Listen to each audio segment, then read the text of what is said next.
Hello, my name is Nick Hillesheim. I'm here to talk to you about holding procedures and some of the things that go along with it. So first things first, I'll start out, we'll talk about how to really envision holding procedures and entering that holding pattern. So what I like to do is I like to look at it from a top-down approach first. So you get instructions from ATC, whatever that holding fix is going to be. That could be a fix on a VOR, it could be something else. So a lot of times they'll give you hold a certain direction or certain DME distance for a fix as well. So anyhow, how I look at this is really you've got your inbound leg, your outbound leg, and then your fix point. So if we want to envision this, we can envision this as a 270 radio. So let's just say this is 270, which is actually, we're going to be flying that to the station, which is going to be the reciprocal of the 270, which in this case would be 90 degrees. So what we want to do is we really want to just draw this out on a sheet of paper or draw it out on your knee board when you're flying, and you can take your pencil or whatever you have and just kind of envision a 70-degree line from that point. And I draw that line all the way through. And then we have our line coming through off our inbound leg. So this is really how we can look at it. Then we really have three different types of entries. We have our direct entry, our parallel entry, as well, and then our teardrop entry. So if I'm coming in anywhere from this line back, any of these areas, any of the radials or any of the directions from that point, I'm going to do a direct entry. So I can fly that direct entry. Annotate my fix, and then start my time when I'm abeam my fix, going down my outbound leg, and then start my time again here when I roll wings level on my inbound leg. What we want to do is we want to get our time to be 1 minute. Typically, it's going to be a 1 minute leg. ATC will make it say if it's anything different than 1 minute. Sometimes they're going to have you do distance. So instead of time, we would use distance. So they might say 15 nautical miles or 10 nautical miles, and then we'll just time our distance from that point. So anyhow, so direct entry would be down here. Anywhere if I'm coming in from this angle, in between here and here, that's going to be our teardrop entry.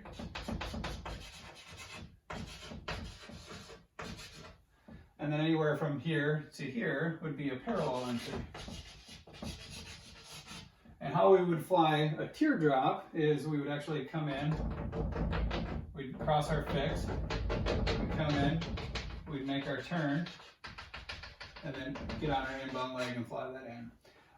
Parallel entry would be flown coming from somewhere up here.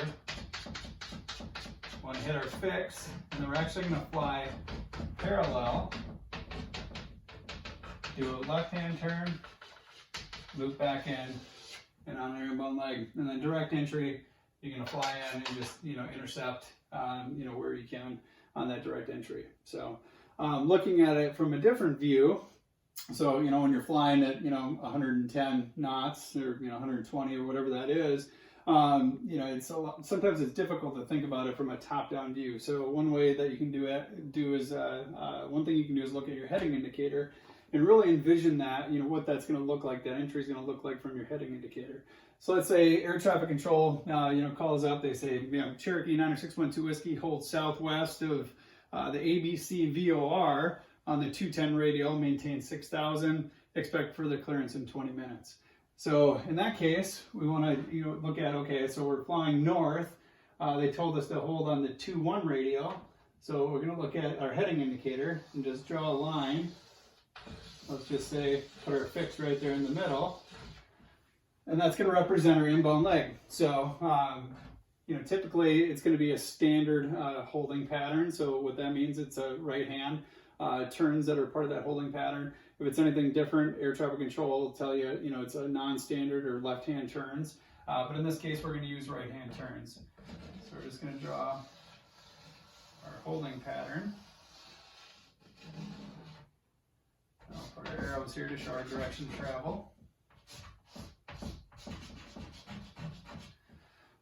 So from here, what I would do is, because going back to our top-down approach, this would really be falling into, we're flying north, so we'd be hitting our entry from here, which would be a direct entry. So I would just, come in, because we're flying north, I would come in, hit our inbound leg, and then fly our fix. Start our time when we're BMR fix, come around, and then start our time when wings roll level, and try to get that 1 minute leg. We don't live in a perfect world, and typically we're dealing with wind, so you want to think about that, the direction of the wind as you're timing these legs. So let's say we have the wind coming from the north. That's going to shorten our outbound leg. So we might start our outbound leg and say, okay, we've got a 20, 30 mile an hour wind that we're dealing with. So let's shorten this to 45 seconds. And then we're going to, so shorten this up to 45 seconds because the wind is blowing us. And then we'll come around, and we're always timing that inbound leg. We want to get that inbound leg as close to 1 minute as possible. Other things to think about are speeds. So from 0 to 6,000 MSL, we're going to fly no greater than 200 knots. 6,001 to 14,000 MSL, we're going to fly no greater than 235 knots. And then 14,000 plus is 260 knots. So one other thing that I wanted to point out is we got the 5 T's. So it's time, turn, twist, throttle, and torque.